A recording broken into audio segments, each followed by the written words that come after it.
ታላላቅ ሀገሮች የቀድሞ መዳረሻቸውን የሚበይኑት በስነ ጽሑፍ ነው። አሜሪካ ሀያልነቷን የምታሳየን ከመሬት ይልቅ በሆሊውድ ፊልሞቿ ነው።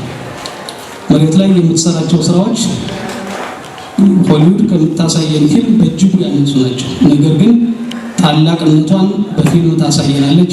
የዓለምን ሕዝብ አእምሮ ተቆጣጠረ ትይዛለች። በዓለም ላይ የተሰሩ ታላላቅ ቴክኖሎጂዎች ቅድመ መነሻቸው ስነ ጽሑፍ ነው። አንድ ድርሰት ደግሞ የትናንቱን ታሪክ በትዝታ አሁን ያለንበትን አሁናዊ ሁኔታ ቁልጭ አድርጎ የሚያሳይና መጪውን ሁኔታ የሚተነብይ ከሆነ ያ ሙሉ ስነ ጽሑፍ ነው።